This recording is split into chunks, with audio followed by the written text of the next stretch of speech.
乡，他的名字就叫长江。滚滚的浪花上现生荣，无影无踪传说苍上，生龙描画成一艘船，航行长江脉脉闯荡，流血流汗是为什么？打开古老一座村庄。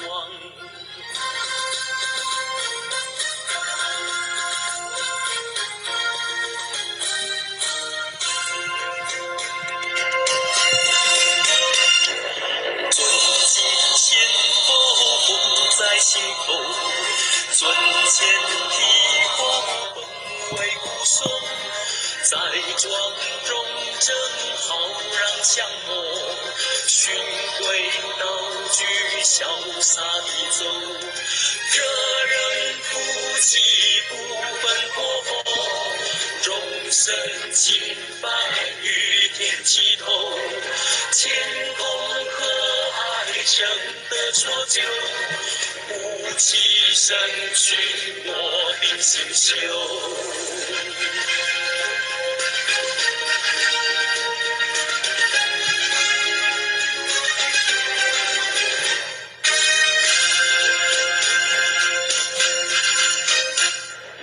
莫造心香怎提光浊，手续必经道各优秀，初高翻边小为先手，不论系统走有掠过，爱惜公务成一福后，活活应是大破迷惑，今夜身心光明磊落，佛归是无天命有，爱惜公务成一福后，活活应是大破迷惑，今夜身心光明磊落，佛归是无天命有。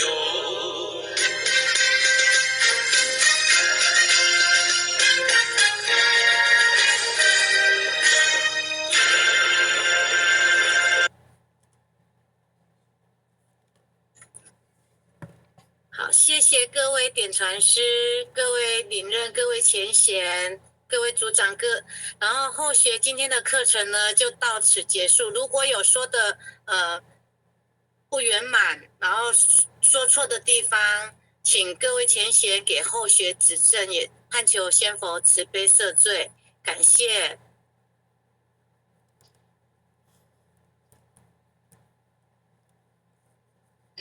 负责人，各位点传师、各位领任、各位前贤大德，大家晚安。今天非常感谢季贤讲师跟我们分享了15条佛规，让我们在课程当中呢，可以更深入的去了解15条佛规，对我们一个修行人来讲是很重要的。所以他说老师说14条规呢是一个天地嘛，那我们也知道老师跟我们慈悲回天的5个条件，叫做德性，还有戒力，还有心念、口愿行。那在15条佛规当中呢，当然就是在我们修办道的过程当中呢，一些的修办准则，让我们可以有一个准则可以去遵守，可以去守戒律嘛，所以济公老师慈悲呢说，我们人人心中有上帝嘛，言行相顾理合一，所以每个人呢，我们每一个人都心中呢都是与老母同在的，因为我们是老母的分灵嘛，所以呢，我们身上呢都有老母的慈光在哈。那么言行相顾呢，在言行言行方面呢，一定要言行一致哦，不能说一做不到，说二也做不到，所以要言行呢合一哦。所以呢，在15条佛规当中呢，尊敬仙佛，敬天地。哦，尊敬仙佛呢，本来就是仙佛，当然他慈悲效法，让我们可以去效法仙佛。当然，尊敬仙佛有一种尊重跟敬畏嘛，哦，尊敬跟敬畏，尊重跟敬畏。那我们也可以去了解为什么要敬畏仙佛。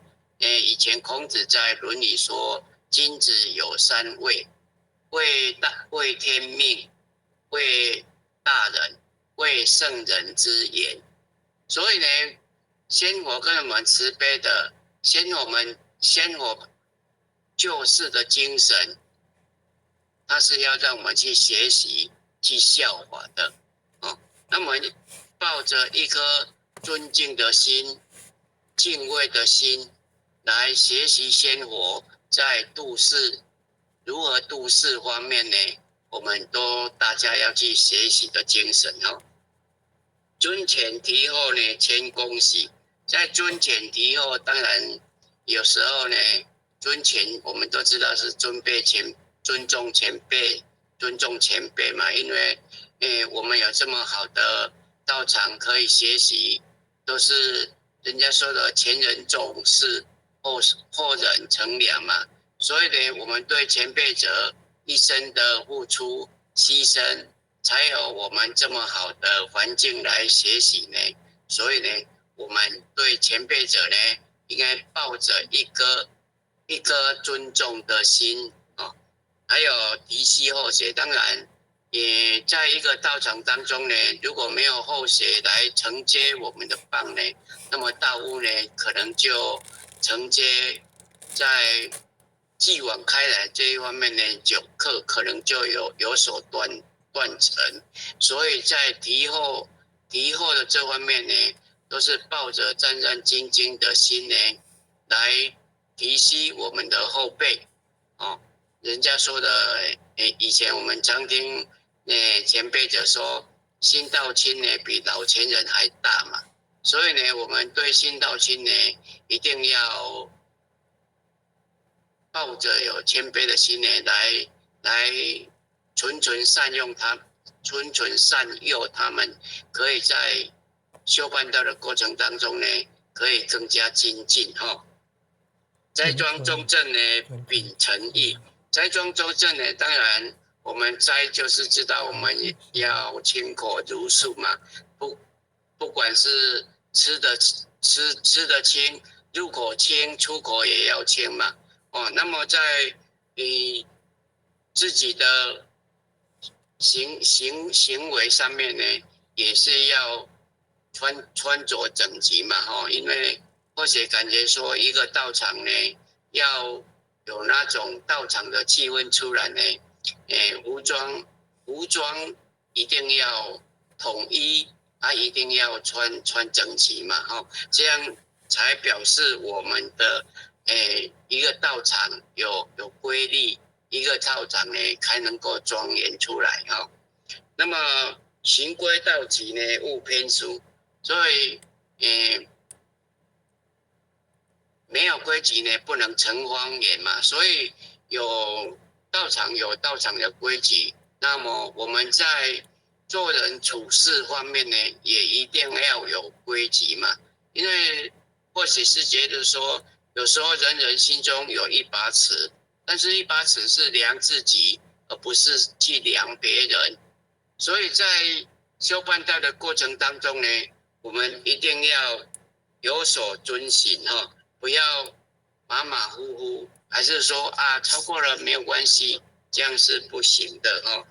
那么责任负起呢，当自立哦。我们每一个人才身担都有一个责任，那么我们的责任呢，就是要把它负起，不管是道场的道职也好，在你家庭当中也好，都每一个人都有承担好几个重责大任啦。像有一个像打个比喻啊，有时候在家庭要承担妈妈、妻子、婆婆、媳妇很多种角色。那么你有把你的角色办好吗？那在道场也是一样吧。道场也修办道的过程当中呢，我们有承担的一个活动，有一个活动，你的责任有没有去把它负责完成好？这些都是责任负起的。终身亲闻更契机，更契机就是更合乎天机啦。因为我们本身就是半圣半凡嘛，一半为圣业，一半为凡业。但是有时候呢，在众圣亲王当中呢，我们自己要去拿呢，前辈者也不会说要求你怎么样，但是我们心中呢，还是要往众圣亲王那一面去努力。当然，有时候为什么要众圣亲王？有时候呢，班过去了就没有了。所以凡事呢，也可以有轻重缓急。如果说不冲突的话呢，就把它凡事呢先放下，把圣事先完成，完成了，然后再来完成凡事，这样也是无所谓的。因为有轻重缓急嘛。当然你在拿捏的尺寸上呢，就是要偏重于圣事。谦恭和蔼勿失礼。谦恭和蔼，因为在15条佛规里面呢，我们也知道说，谦卑呢是我们修道人的一个最好的修炼的内德。一个人越谦卑，表示他的德性呢越光辉嘛。因为我们时常说的，为什么稻子呢越饱满呢，它越低垂？越饱满越低垂。那水果也是一样水果掉在树上呢，越重它也是越低垂。而我们人如果说有一个谦卑的心，有一个高贵的心，它会越低垂所以一般人说对长辈谦卑呢是和蔼，是应该吗？对平辈谦卑呢是和蔼啦，亲切嘛。对晚辈呢谦卑呢是高贵嘛。对一般人谦卑呢是安全。所以谦卑呢在64卦里面呢，每一卦都是吉卦。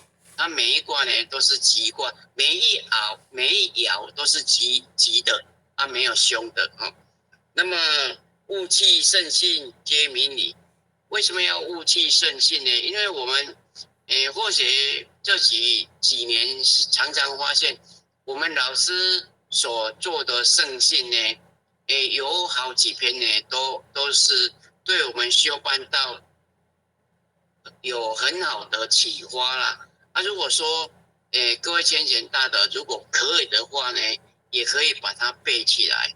像或许感觉说老师跟我们说的修道修心篇，那里面的内容呢就包含在我们修办道当中，如何去涵养德性，如何去度化众生，如何以人待事。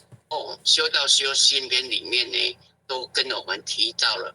如果各位谦贤有空的话呢，不妨的把那个修道修心篇呢拿出来，如果可以的话呢，真的可以把它背起来莫走形象呢所真谛。因为有时候呢，当然莫走形象就不是，因为我们道场比较没有三才比较不会注重在鲜活显化了当然凡所有相皆是希望，但是呢莫走形象也可以说我们衣服呢在道场当中呢一定要穿整洁，不要一定要穿很高贵的，还是要一样，一定要穿很好的，只要整齐清洁就可以了哈。那么手续必清呢，当然，在佛堂里面呢，如果有出入一些钱财的话呢，我们一定要把它登记好。像前辈者还是道亲有布施的话呢，我们手续呢一定要把它弄好，不要有漏失，还是没有登记到，这样就比较不好哈。还有爱惜公物如爱己哈，爱惜公物就是说，佛堂的每一样东西呢，都是众生，都是兄弟姐妹布施的，所以呢，佛堂的每一样东西呢，我们要像爱自己一样的爱护它，不要有用到的时候呢，就很保护它，没有用到的时候呢，就不理它，不管理它，这样就不太好哈。还有出告反面莫回避嘛哈，当然讲师也讲了很多了啦哈。还有不乱系统，当然不乱系统呢，我们有一条经线，从我们的师尊师母、和老前人、我们前人点传师，一直到我们是心意义和这一条经线嘛。那么不乱系统就是说，我们不可以随便再跑到别的系统去了。当然有时候去参观是可以，但是我们不要离开这个系统了，因为我们成前人也跟我们慈悲了哈，去哪里都要吃饭啦，去哪里都要吃饭才会饱的话呢，我们就在这边吃饭就好了哈。那么活泼应试呢，是贤思齐，在活泼应试当中呢，当然每一件事呢，不一定是要固执，有时候呢，真的要活泼应试，通前答辩哦。道理真理是绝对的，道理有千百种，可以应用去活泼应用，不要有那个固执的心态哦。所以一定要遇到事情想不通了，你一定要活泼应试哈。谨言慎行所借力，当然在谨言慎行的时候呢，或者是觉得说，有时候在道亲之间呢，讲话呢，也不要太直接。你要讲什么话呢？可以再思考一下，再讲出来比较好，不要直接讲出来。有时候呢，你无意当中，人家说者无心嘛，听者有意。所以在讲话的过程当中呢，真的要三思而后言，还是三思而后行。所以谨言慎行呢，跟我们那个言行一致，要相顾哦，要相顾。那么老师跟我们说，十五佛规为天梯，凡为修士当牢记，任理实修明真理哈。所以呢，15条佛规呢，是我们一个白羊弟子呢修办道的一个守则，一个准则。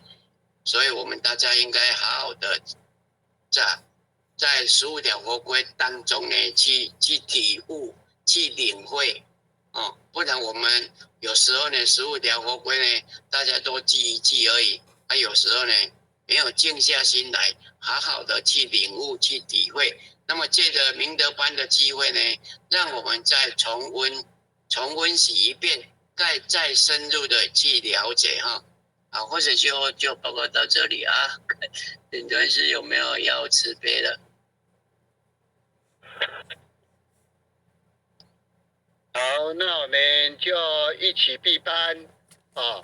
大众请起立啊！向无基拉姆行三七公里，全道一鞠躬，再鞠躬，三鞠躬，感谢点燃师慈悲鞠躬，感谢神领任慈悲之功，感谢讲师慈悲之功，坤道义之功，再之功，三之功，感谢点燃师慈悲之功，感谢神领任慈悲之功，感谢讲师慈悲之功。好，大家待会见。等一下，线上读经啊，网络读经。